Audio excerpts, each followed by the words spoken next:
For the next 52 minutes or so, Bob Chapman of internationalforecaster.com joins us. He really doesn't need any introduction.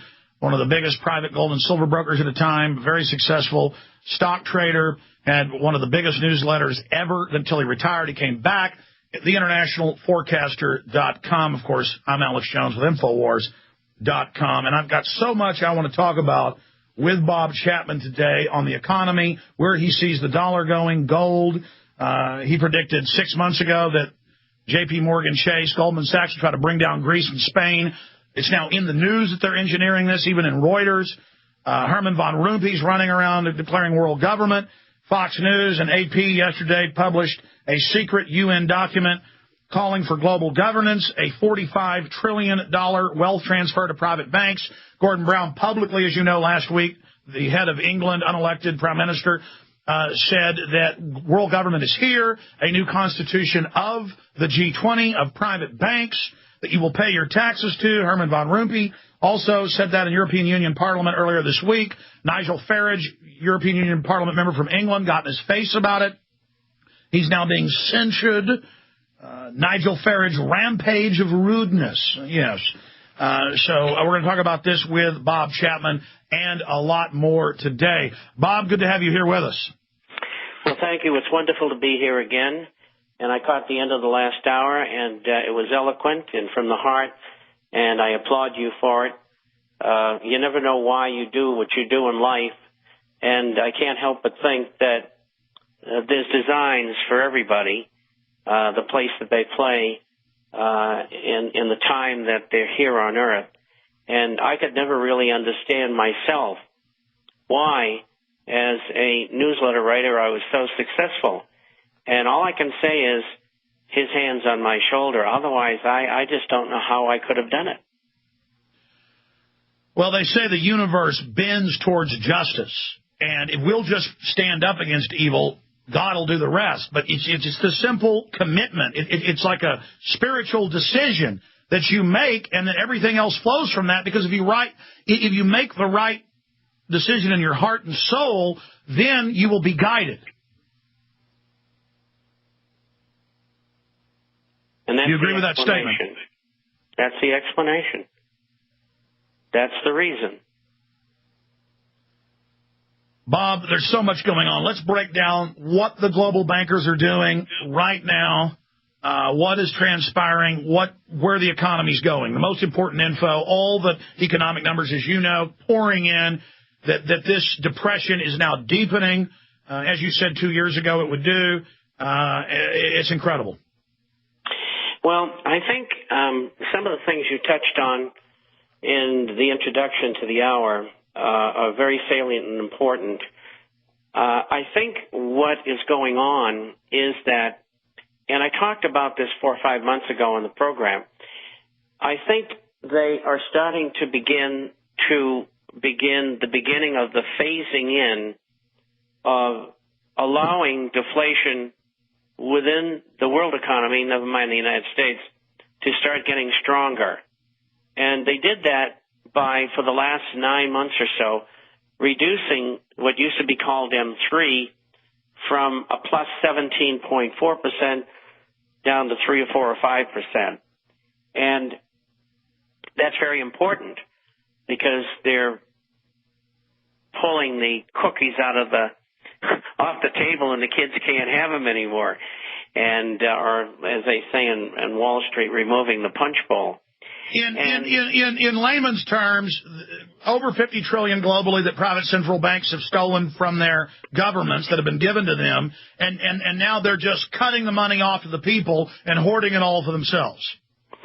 I think that's a fair statement, and that's borne out by the drop in loans to small companies, medium-sized companies, and individuals of about 27%.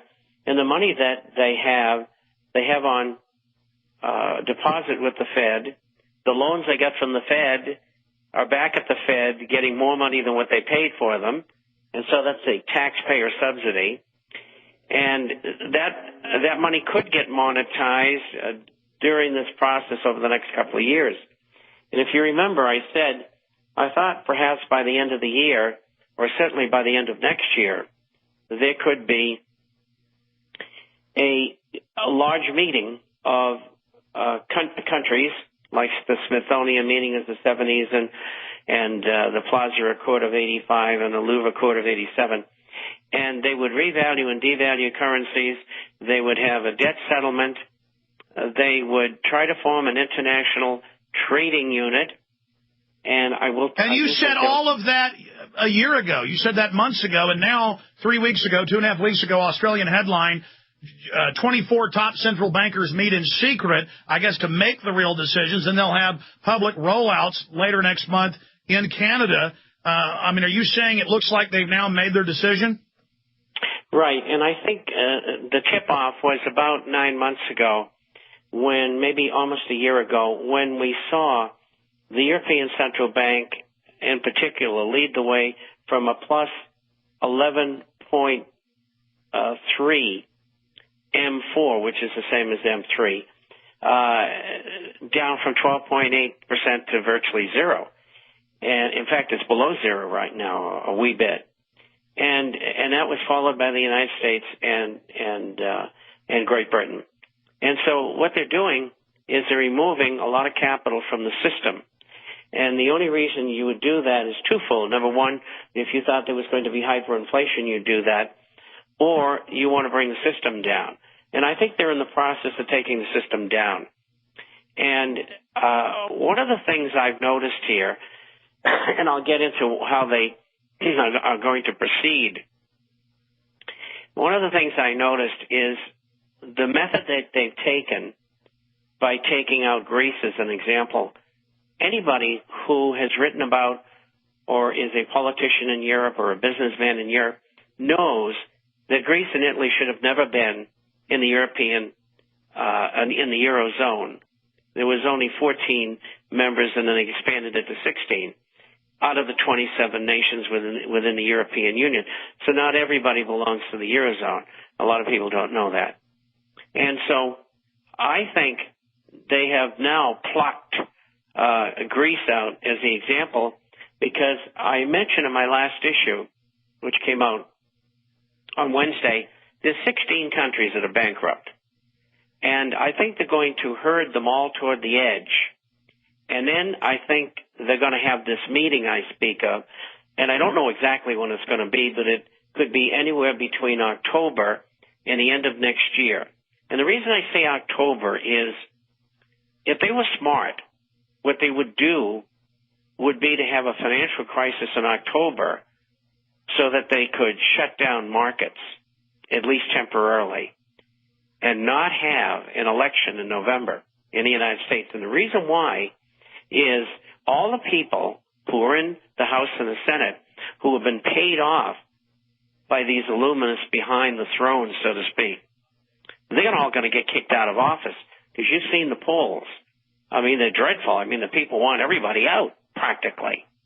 And so if they were smart, they wouldn't have an election. It would be temporarily put off, probably for 2 years. All right, I want you to keep walking through this, Bob, but let me throw some things in here that back up what you said 7-8 months ago, that embassies were getting rid of their dollar stocks and moving to other currencies and gold.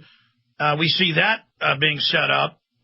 Citibank, over the weekend, and it was confirmed on Monday, we went to Citibank's website, the feds told them to get ready to hold funds for 7 days so they can then devalue and hold your money throughout that period. And now all the other big banks are announcing that the same thing is being prepared. And suddenly Von Rompuy, Brown, and all these key globalists, and of all of them, the real leader of the New World Order right now is Gordon Brown, because England's the kingpin in this, for those that don't know. He said last Friday in a speech, the New World Order is here, global government is here, we're going to have a global constitution by the banks, we're taking over the planet. We played that on Monday. So they clearly, again, bring in the crises, offer the next big solution. And I agree with you, they're certainly looking at doing this. I want to walk through how you think they will do it, but first, is there any way to stop them? And your comments on why they're crowing about this.